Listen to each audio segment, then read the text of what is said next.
This is Newcap News.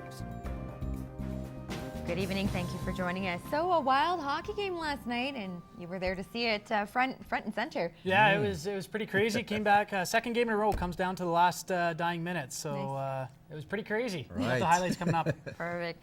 And Gerard, today was a perfect example of one of those days where you could experience two seasons. Right? Yeah. Winter in the morning. We started and off then, with the snow. Yeah, and then it was, I guess, nice fall weather in the afternoon, so that's good for us. Yeah, well, I mean, we went to bed knowing that that would have been the case. We were running about a 30-40% chance, and so said, so done. It came on down. So there you go. We're ready to have a look at what we're dealing with here. Yeah, let's have a good look, because we got to 6 eventually. Actually, in fact, we did get to 7, got there at about 3 o'clock in the afternoon. So we're down to 6 at the moment. The humidity is rising ever so slowly. It's up to 55% at the moment. And generally, during the course of the day, we've seen the winds coming out of the west, northwest, sometimes west, anywhere from 21 to 50 kilometers an hour. And we knew that would have been the case too. So as night is falling upon us, we're looking to across the region. It's a similar story. Clear night on the prairies, Cold Lake, Bonnyville, and St. Paul. Getting to 7 there they did, and it's still hanging at their top temperature for the day. And for the Battlefords as well, another clear night is on the way. We'll talk about what's coming up in the second segment. 2 high school students from Holy Rosary have earned bragging rights and a nice check after snagging first place for their anti-drug video. A partnership between the Youth Center and the Lloydminster Area Drug Strategy, the project allowed students to showcase the implications of irresponsible drinking and drug use. It's amazing. Is what Sean Dahl had to say about winning first place for an anti-drug video contest. His teammate also relishing the success. We all worked really hard, so everyone had very good videos, and for mine to be the one that won just wasn't expected. For the last couple months, students in and around the region were challenged to create a story about the negative side of drugs and alcohol. It blows my mind how amazing and how creative kids are and what they see impacting them and how they can portray it. Shakosky says getting the students to be the teachers is a more powerful approach to getting the message across. The point is just to get, I guess, teenagers in the community thinking about the different things that can happen when they're drinking or doing drugs and how it does affect everyone and it affects themselves. And the premise behind the winning video: There's this kid, he gets hooked on drinking, and then one day he decides to go driving, and that ends up ruining his life because he gets into a crash. aspiring to be a movie director, Dahl says making the video was fun. The lesson behind it is what's important. Today, youth like to go out and party and have a good time, and they don't realize the consequences of what they could be doing. And it's important for them to know what could happen. And not just for bragging rights. These guys will get to spend their winnings too. That's $250 each. I'm going to put it towards getting a new laptop. I don't really know yet.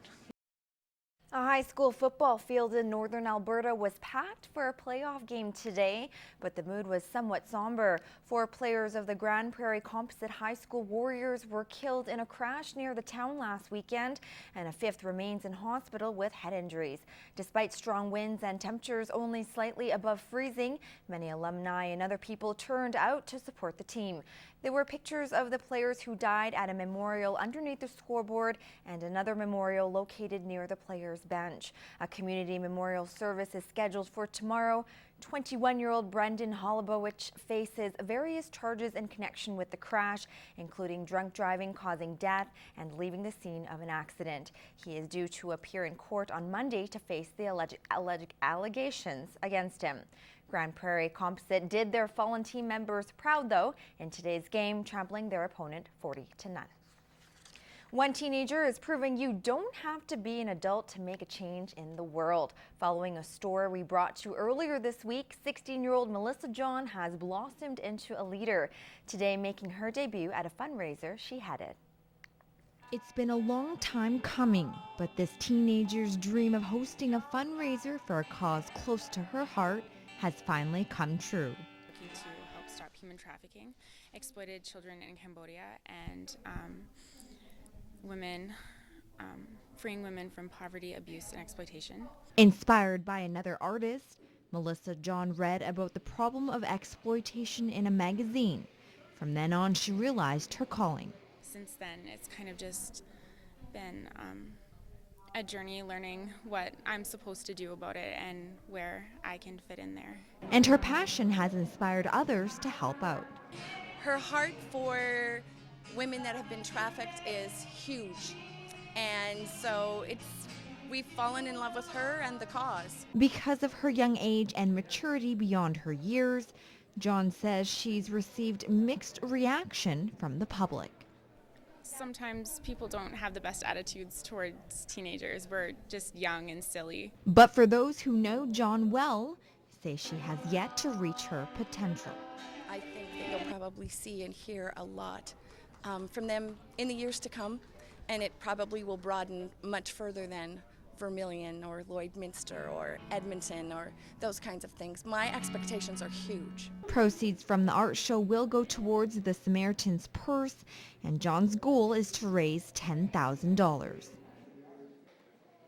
Fright Night came a few days early as the Lloydminster SPCA put on a haunted house fundraiser yesterday at the local shelter.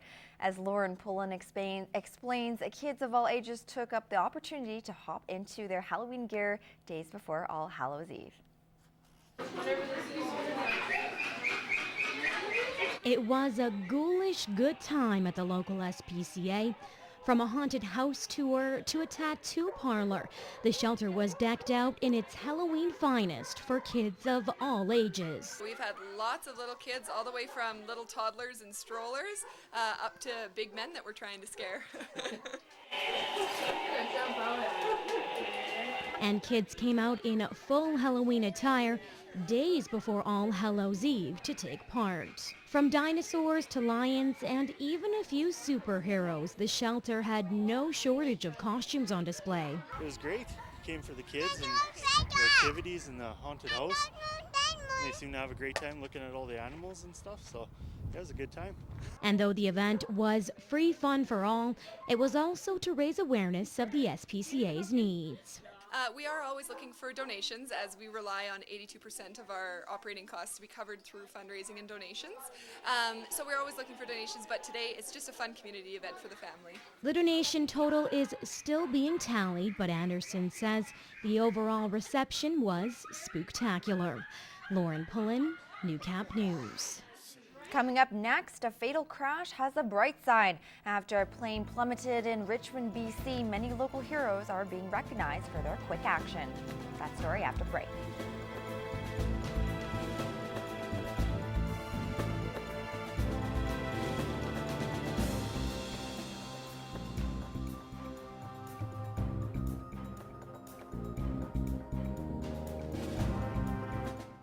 We're going to take a short break from news right now. Clayton Brown joins me at the desk with some sports.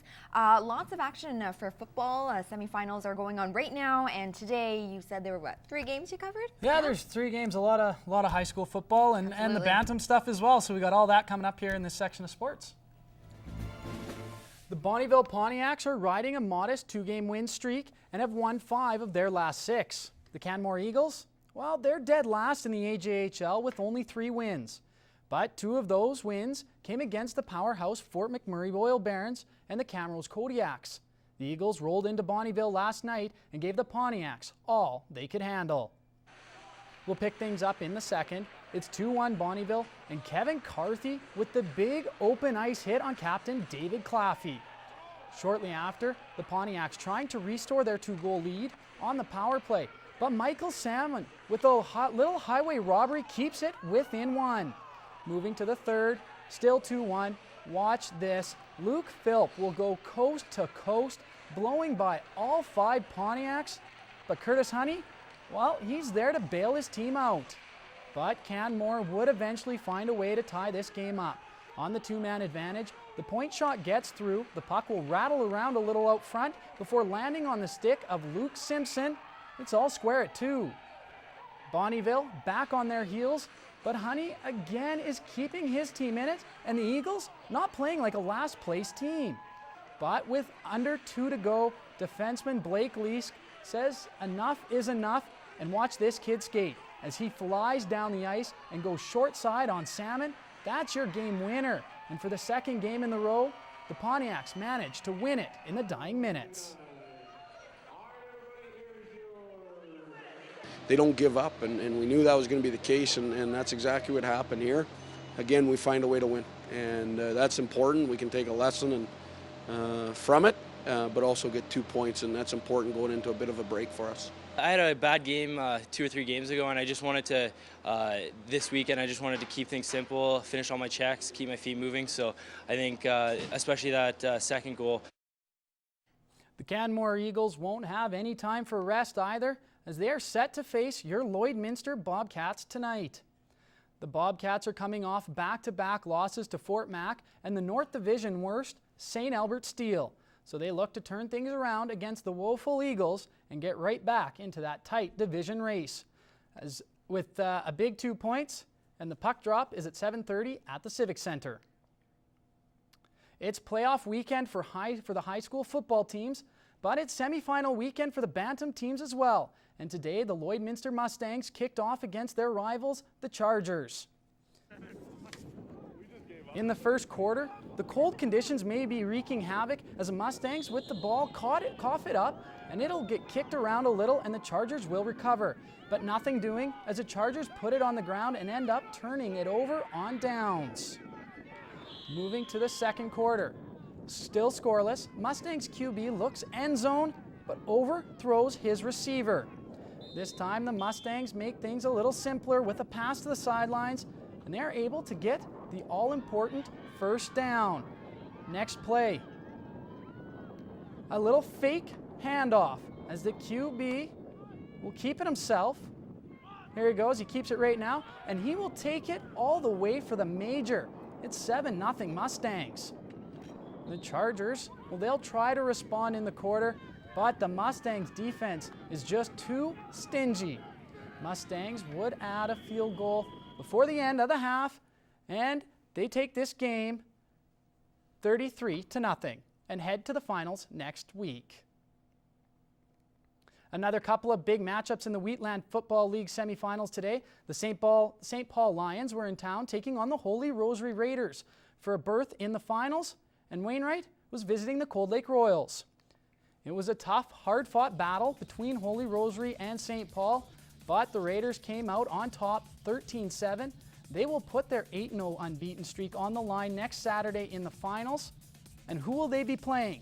Well, it'll be the Cold Lake Royals, who advance to next Saturday's final, as well after a 41-0 victory over the Wainwright Commandos.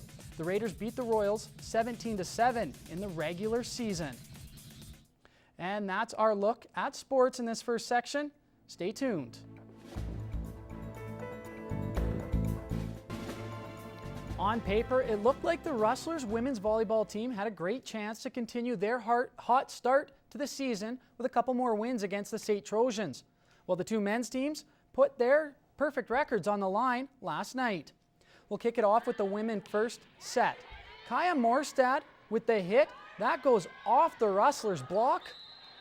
Now, despite that, it's 24-17 Lakeland. The Trojans' front row goes up for the block and is all over the net, point and game Rustlers. In the second set, Ashley Lang with a nice little tip over the block gets the Rustlers within 7, making it 23-16. But that's as close as they'd get as Presley Mills with the hard serve ties the match at 1 apiece. Now we'll jump ahead, St. up 2 sets to 1 now, and it's not the Rustlers' night. As Ashley Lang is stuffed by the Trojans' big front line, it's 21-14 St. in the fourth set. They try to fight back as Erica Lustig serves the ace, but it's just too little too late as the Rustlers shank this pass into the net and drop the match 3-1. We just came out all right in the first set and then just ended up coming a little flat in the second. Got caught in a couple of serving runs on the other side and couldn't get out of them. They served us out of the gym. Now the men, they wouldn't fare any better. In their first set, St. gives them the free ball and the Rustlers take advantage as Aaron Enns hammers the ball and Lakeland jumps ahead by 2. Now 21-21, a big block here by Lakeland's Kendall Albert. Rustlers, they will take the first set, 25-21. We'll move to the third set. tied 1 apiece. Ends again with the spike off the block. It's 20-all. The marathon set continues. 26-25 Trojan. They get the monster dig by Tim Finnegan. Then Darcy Freeze puts it away off the block. SAIT up 2-1. The Rustlers running out of steam and are down 20-6. Ends trying the back row hit, but it won't go. The Rustlers, well, they won't quit as they throw up a wall against Frank Jones off this serve, but it just isn't enough as Lakeland suffers the same fate as the women, dropping it 3-1. We were smaller than SAIT. They're a bigger team than us. They're much more experienced team than us. We took them right to the wire. And then in the 4th set, we started reverting to old habits. We played really good at the beginning. In the last stretch, we struggled with our passing. Lakeland was in action this afternoon against SAIT. The women rebounded with a big 3-1 victory, improving their season record to 3-1 as well. The men, well, they would also lose here 3-1 as they drop it to the St. Trojans 2 days in a row. The men's and women's Rustlers basketball teams were also in action last night as they took on the Concordia Thunder. The women prevailed with the 84-73 overtime win. The Concordia Thunder, Sasha Warmington, picked up the Timmy's double-double, leading all players with 19 points and 13 rebounds. Amy Warbick and Brandy Leavitt led the Rustlers to the win with 17 points each. The men, well, they also walked away with a big win, beating Concordia 65-50. They improved their record to 3-0. And the Rustlers host Concordia tonight in Lloydminster. The tip-off for that game is at 6